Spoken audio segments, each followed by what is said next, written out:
Assalamualaikum warahmatullahi wabarakatuh. Kembali lagi di channel saya, Samsul Ma'arif. Pada kesempatan kali ini saya akan membahas mengenai pengertian merek. Merek yaitu salah satu faktor penting dalam kompetisi. Merek merupakan aset perusahaan yang bernilai. Merek juga sangat berpengaruh dalam menciptakan keunggulan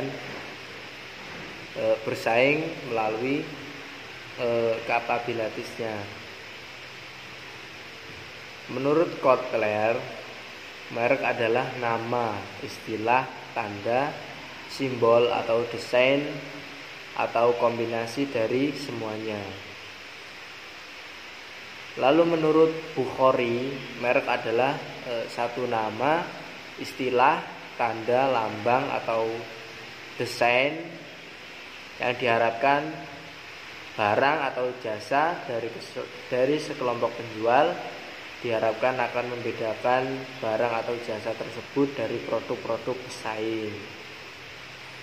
Lalu menurut Tipotono, jadi merek adalah nama, istilah, tanda, simbol atau lambang, desain, warna, gerak, dan kombinasi atribut-atribut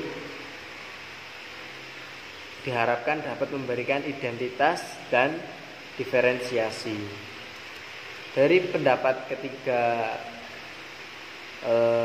para ahli tersebut dapat disimpulkan bahwa merek adalah sebuah nama, istilah, simbol, tanda, warna, gerak, ataupun desain yang digunakan untuk mengidentifikasi dan membedakan barang atau jasa suatu produk dari para pesaing lainnya. Selain itu, merek juga berguna untuk membedakan kualitas produk yang satu dengan yang lainnya. Lalu selanjutnya mengenai brand equity. Brand merupakan salah satu dari bagian terpenting dari suatu produk. Brand dapat menjadi suatu nilai tambah bagi produk, baik itu produk yang berupa barang ataupun jasa. Brand identik dengan nama dan sering juga diartikan sebagai slogan atau simbol. Brand equity. Jadi brand equity yaitu ini menurut Aker. Jadi seperangkat aset dan liabilitas merek yang berkaitan dengan suatu merek, nama dan simbolnya, yang menambah atau melindungi nilai yang diberikan oleh sebuah barang atau jasa kepada konsumen. Brand equity sendiri mencakup keseluruhan kekuatan dari sebuah merek di pasaran dan akan memberikan value pada perusahaan.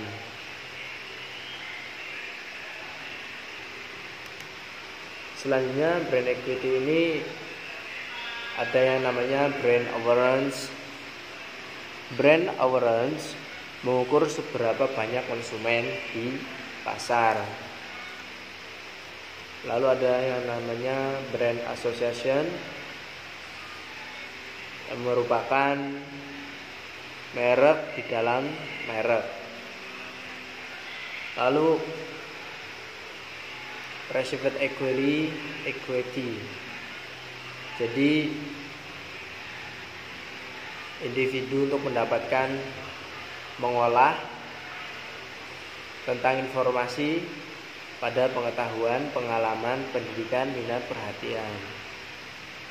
Dan juga ada yang namanya brand loyalty, yaitu mengacu pada wujud perilaku dari unit-unit pengambilan keputusan. Pembuatan merek. Jadi untuk pembuatan merek mempunyai beberapa persyaratan. Yang pertama itu pendaftaran merek. Berfungsi untuk alat bukti bagi pemilik yang berhak atas merek yang didaftarkan. Dasar penolakan terhadap merek yang sama, keseluruhan atau sama pada pokoknya yang dimohonkan pendaftaran oleh orang lain untuk barang atau jasa sejenisnya. Ini untuk mencegah orang lain memakai merek yang sama. Lalu prosedur pendaftaran merek, yaitu mengajukan permohonan kepada Ditjen KAI dengan melengkapi persyaratan yang diminta oleh KAI. Persyaratan pendaftaran merek ini juga tidak mudah. Yang pertama itu harus ada yang namanya tanggal, bulan, dan tahun permohonan, nama lengkap pemohon, kewarganegaraan, alamat pemohon, nama lengkap, nama alamat kuasa. Lalu ada warna-warna apabila merek yang dimohonkan, unsur-unsur warna, nama negara dan tanggal permintaan pendaftaran merek. Lalu juga ada yang namanya persyaratannya itu fotokopi KTP, fotokopi akte, fotokopi peraturan pemilikan bersama apabila permohonan diajukan atas nama lebih dari satu orang atau merek kolektif. Lalu surat kuasa khusus apabila permohonan pendaftaran dikuasakan. Lalu tanda pembayaran biaya permohonan. Yang terakhir yaitu 10 helai etiket merek, ukuran maksimal itu 9x9 atau minimal 2x2 cm. Itulah tadi mengenai merek. Kurang lebihnya saya mohon maaf. Assalamualaikum warahmatullahi wabarakatuh.